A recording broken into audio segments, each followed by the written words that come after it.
Hi, welcome to Dreamsical Designs by Danielle. In this video, I show you how to sew your very own shirt dress with pleats.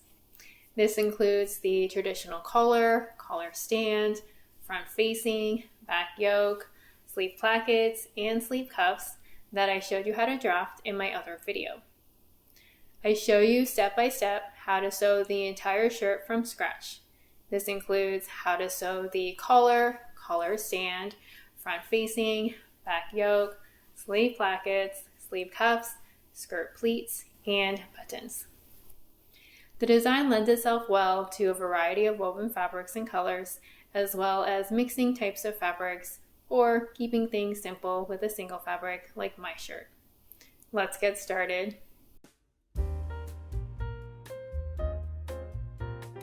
This is my cotton woven fabric. It has these colorful Mickey ears on it. You can use cotton fabric as well for your coat or any other woven fabric. This is my interfacing. It's a lightweight fusible interfacing that can be applied with the heat of an iron. You will need 16L 0.4 inch or 10 millimeter and 14L 0.35 inches or 9 millimeter buttons. You will need a 14L button for the sleeve placket and a 16L button for the sleeve cuff and for the front shirt. This number will vary depending on your pattern, and for me, I needed 9 buttons for the front.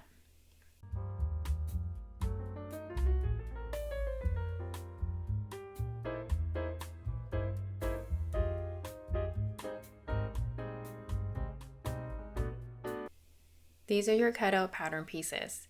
You should have the following pieces from your shirt fabric: 2 shirt front pieces, 2 front facings, 1 shirt back piece, 2 shirt back yoke pieces, 2 collar stands, 2 collar pieces, 2 sleeves, 4 sleeve cuffs,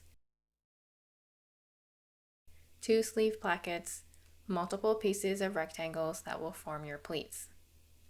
You should have the following pieces from your interfacing: 1 front facing, 1 collar stand, 1 collar, and 2 sleeve cuffs. Apply interfacing to one of your front facings, collar stands, collars, and 2 sleeve cuffs within the seam allowance. Use low heat from your iron to apply the interfacing. Your interfacings should look like this after they've been applied. Let's start with the sleeve placket. You should transfer your pattern marking to the sleeve placket using your preferred method. I used a fabric marker. You will place the right side of the sleeve placket against the wrong side of the sleeve. The single rectangle should sit closer to the backside seam of your sleeve. Line up the dividing line on the sleeve placket with the notch on your pattern and pin it in place. I'm placing my sleeve placket 2 inches inwards from the backside seam. You will sew a half rectangle around that dividing line following your markings. Start at one end of the dividing line and sew until you get to the other end. When you reach the corners, lift up your sewing foot, pivot, then place your sewing foot back down. You may need to adjust the stitch length to ensure you sew exactly at the marked corners. Once you're finished sewing, cut into that dividing line, following along your markings, stopping when you get close to the end, and then clip diagonally towards the inside corners of that sewn rectangle. Clip as close as possible to the corners without clipping the stitching. This is what your clipped sleeve placket should look like. Turn your sleeve placket right sides out to the front of the sleeve to reveal a hole in the shape of a rectangle. Press it flat. Then, fold along the markings of the single rectangle like this and press it in place. Next, fold along the markings of the other side of the sleeve placket like this and press it in place. Your pressed sleeve placket should look like this when complete. Use clips or pins to hold the single pressed rectangle in place. Make sure that the rectangle covers the stitching underneath. Top stitch a straight line on the single rectangle along the edge opposite the hole. It should look like this after you're done. Press it flat. Next, use pins to hold the other side of the sleeve placket in place. Make sure that it covers the stitching underneath. As you can see, it overlays on top of the single rectangle. You will place a top stitch on this other side of the sleeve placket. Starting at the edge adjacent to the hole, Top stitch a straight line. Pivot when you get to the triangle portion, and then sew down the other side of the rectangle until you've sewn a little past the overlapping mark with the sleeve rectangle. Pivot the sewing foot 90 degrees, make sure the entire sleeve placket is aligned with the sleeve, then sew a straight line across the rectangle to line up with your previous top stitching. Press everything flat. Repeat this process for the other sleeve placket. This is what your finished sleeve placket should look like. Place the sides of the sleeves right sides together and clip in place. Sew a straight line from the base of the armhole to the wrist. Press the seam open and flat. The shirt uses flat felt seams. This will give the inside of your shirt a professional finish as the seams will lay flat against the inside of the garment. To sew a flat felt seam, you need to trim one of the seam allowances down by half. For the shirt, we want the stitching of the flat felt seam to show on the back side of the shirt and on the shirt itself for the armholes. So, trim the back seam down by half. Take the front seam and fold it in half, encapsulating the raw back seam, laying it flat against the shirt, then press it in place.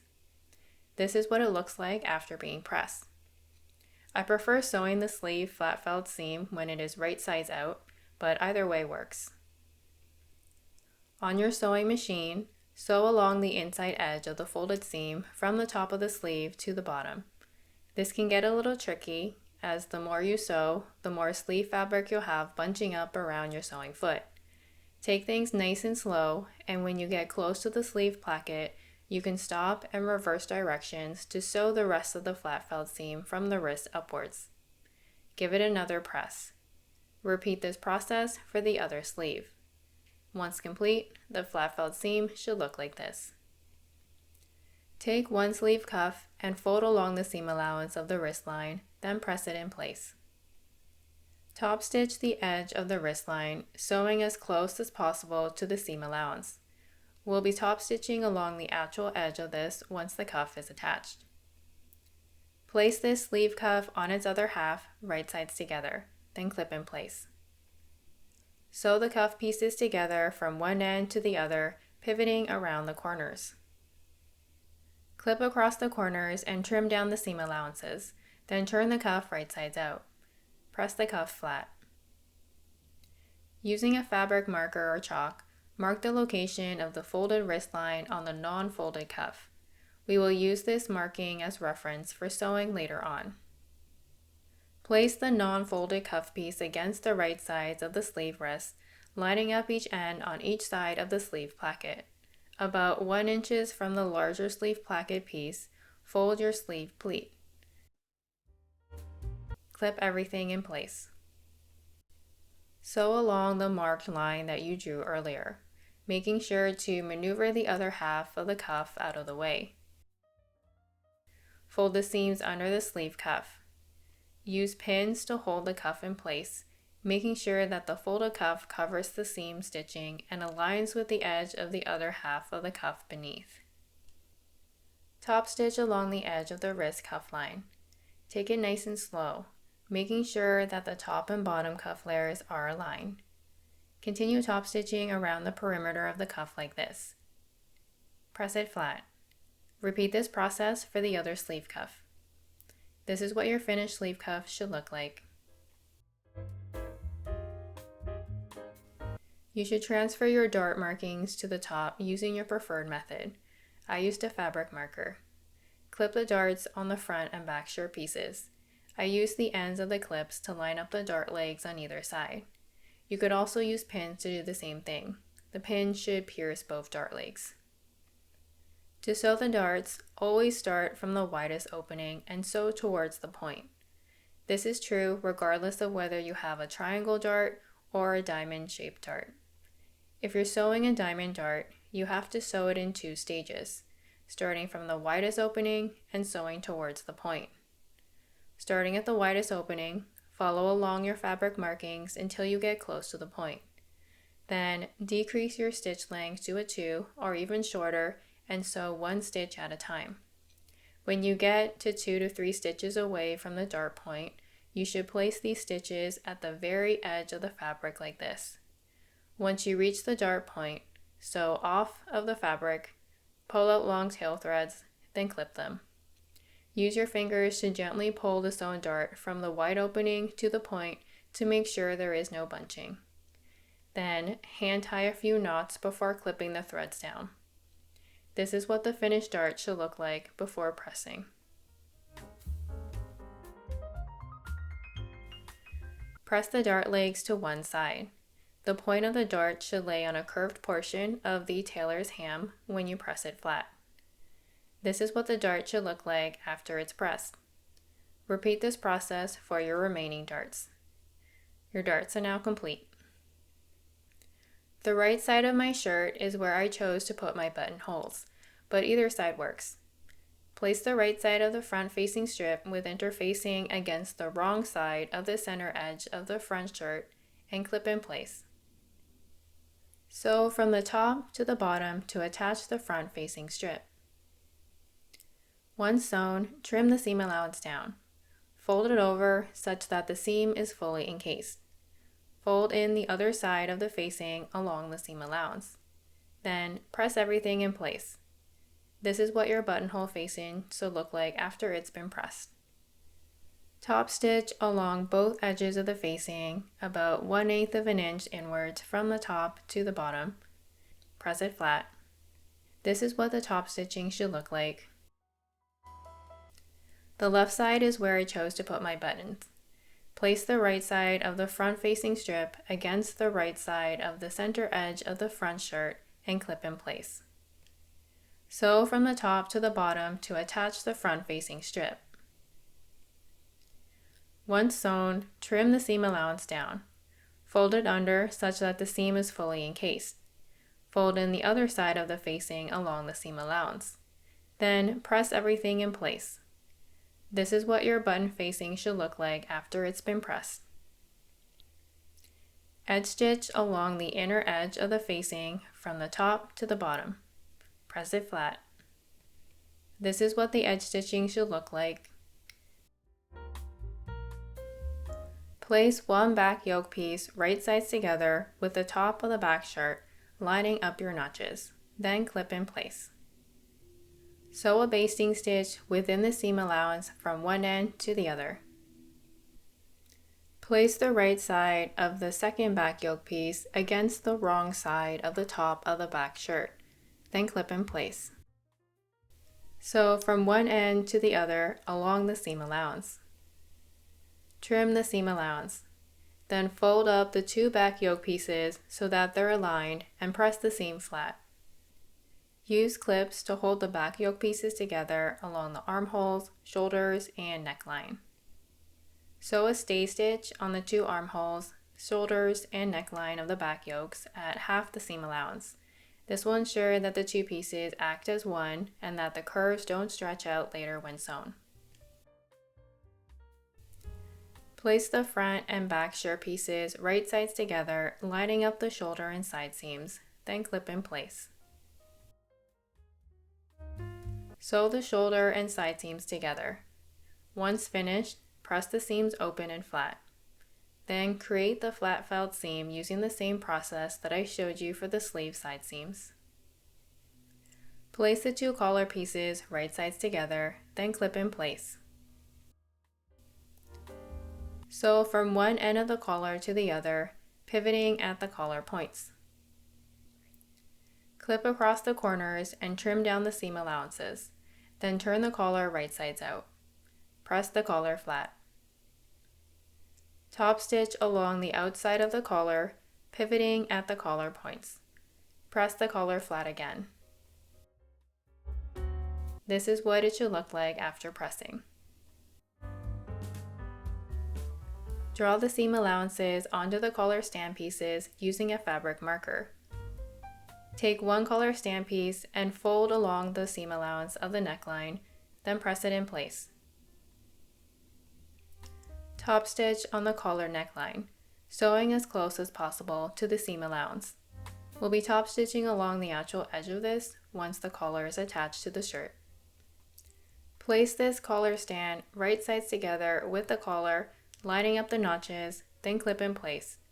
The collar should end at the marked center front locations on the collar stand. At just under the seam allowance, starting from the center line, sew to the other end, stopping when the collar ends at the center front notch. You will sew the rest of the collar stand after it's attached to the shirt neckline. Reverse the collar stand and sew from the center line to the other end, again stopping when the collar ends at the center front notch. The reason we sew from the center to each end is to ensure that the collar is symmetrical when it's finished, as there may be some stretching when we sew this. This method ensures symmetry. Place the other collar stand piece right sides together on the other end of the collar, then clip in place. At the seam allowance, starting from the center line, sew to the other end, stopping when the collar ends at the center front notch. You will sew the rest of the collar stand after it's attached to the shirt neckline. Reverse the collar stand and sew from the center line to the other end, again stopping when the collar ends at the center front notch. Once complete, fold the collar stand down and press everything flat. This is what it should look like after pressing. Place the right side of the non-folded collar stand against the right side of the shirt neckline, lining up the center notch and shoulder notches. Then clip in place. Starting at the center line, sew to the end of the front facing. Reverse the collar and sew from the center line to the other end of the front facing. For each collar end, fold the collar stand pieces right sides together, laying them flat like this. Mark the end location of the facing. Then, use a fabric marker to draw in the rest of the collar stand curve, connecting it to the existing stitch line. Sew along that marking to close up the remainder of the collar stand on each end. Before trimming the seam allowance of the collar stand, fold it right sides out to confirm that the front facings line up perfectly. When you're happy with the alignment, trim the seam allowance of the collar stand, leaving the neckline untouched. Fold the neckline seams under the collar stand. Use pins to hold the collar stand in place, making sure that the folded collar stand covers the seam stitching and aligns with the edge of the other half of the collar stand beneath. Top stitch along the edge of the collar stand neckline. Take it nice and slow, making sure that the top and bottom collar stand layers are aligned. Once finished, continue top stitching around the rest of the collar stand. Press it flat. This is what your finished top stitching should look like. And this is what your finished collar should look like. Take the individual pleat panels, place them right sides together and clip in place. You'll need to do this for both the front and back of the panels. Sew at a small seam allowance from the top to the bottom for each pleat panel. Trim the seams if necessary, unless you kept the selvage like I did, in which case sew far enough inwards to hide the selvage. Press the seams open and flat. Place the panels right sides together and clip in place. Sew around the perimeter of the panels at a small seam allowance, leaving a 5 to 6 inch opening in the center to be able to turn the panels right side out. After they're sewn, clip into the corners and turn right side out through the opening. Use a pointed object to push into the 4 corners. Fold in the seam allowance of the opening and press everything flat. Top stitch along the edge of the opening, then top stitch around the full perimeter of the panel. Press everything flat. I'm going to use the fork trick for creating the pleats. My fork creates about 1 inch wide pleats. To create the first pleat, place the fabric in between the last 2 teeth of the fork, rotate it away from you, and align the start of the pleat with the edge of the panel. Now you're ready to begin sewing. Place a few stitches to hold your newly created pleat in place, matching the top stitching of your panel. Now you're ready to begin creating the rest of the pleats and stitching them in place. Same as before, place the fabric in between the last two teeth of the fork, rotate it away from you, and align the start of the pleat with the edge of the end of the previous pleat. Make sure the full length of the pleat is the same length and flush with both sides of the panel. Once your pleat is created, place a few stitches to hold it in place. Continue this process for the full length of the panel. Press them flat and in place. After pressing, this is what your completed pleats should look like. Before you can attach the pleats to the shirt, you need to protect the raw edge. I chose to use a hem to encase it, but you can overcast, serge, or zigzag stitch the raw edge instead. I'm using a 0.5 inch hem, so fold the edge by half and half again, then press it in place. Top stitch along the edge of the hem. Press it flat. It should look like this after you're done. Temporarily clip the pleats to the shirt hem by placing right sides together. Mark the end points of the pleats. It should line up at the end of the front facing. Next, unstitch the last pleat and a little past that. We'll need to redo it so that it aligns with the front shirt facing. Mark a seam allowance past the first marking. Then cut along that marking. Fold in a seam allowance worth of the end of the pleat and top stitch it closed. Redo the pleat so that it aligns with the shirt and stitch in place. Unclip the pleats from the shirt hem. Mark the seam allowance plus 0.25 inch on the bottom of the shirt. This line is where you will place the top of the pleats.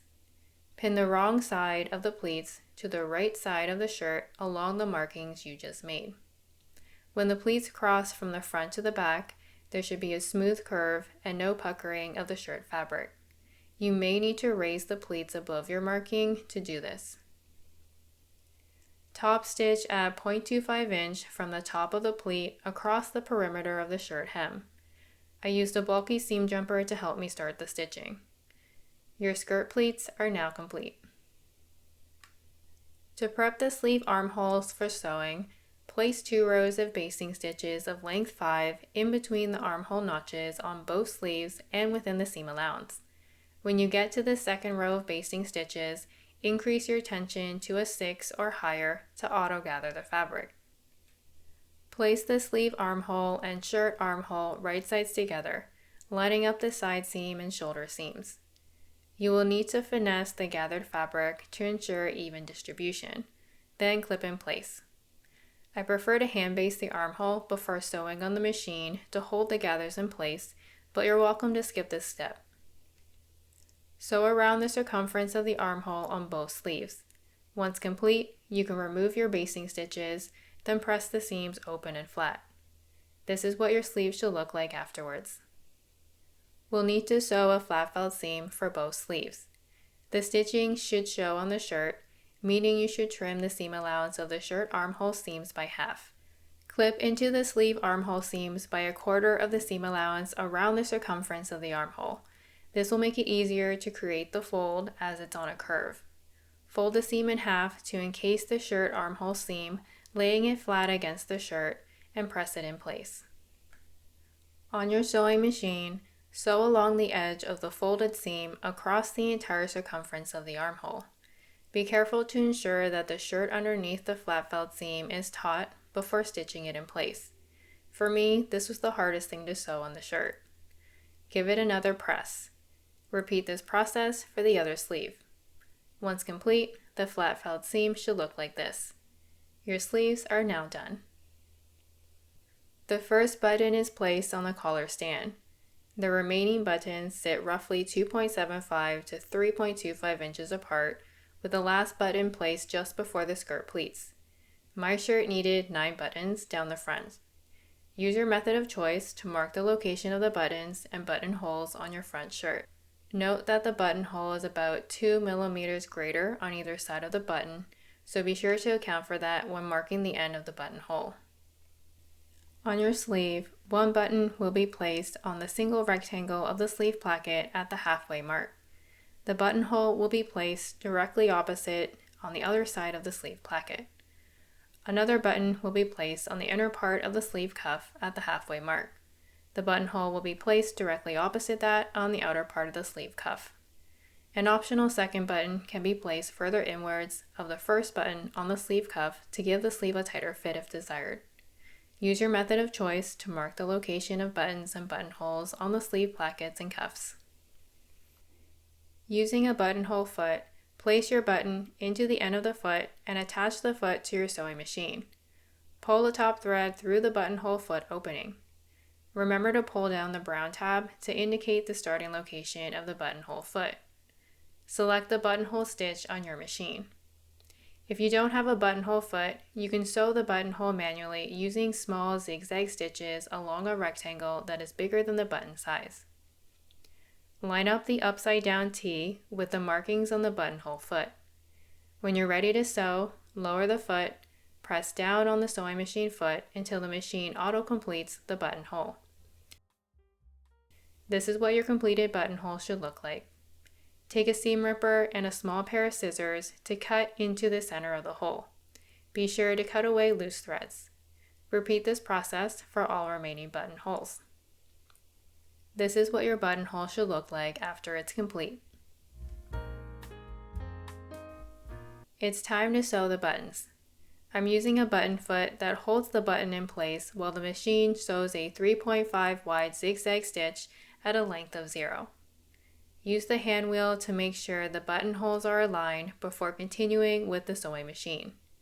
Sew a few stitches, then lift up the presser foot and needle, pivot 90 degrees, place the presser foot and needle back down, and sew a few more stitches.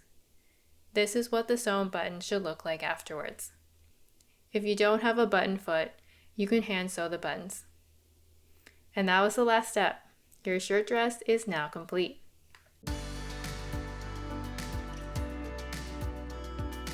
Let's take a moment to admire our hard work and how beautiful the collar, front-facing, sleeve plackets, and sleeve cuffs turned out, as well as the inside of the garment with those flat felt seams. This shirt dress is versatile. It can be styled for work during the day and for a fun outing in the evening. It can be worn as a mini dress, with leggings or skinny pants, or even worn as a jacket over another top. I hope you enjoyed this video. If you make your own shirt dress, please tag me. I'd love to see how it turned out. Happy sewing!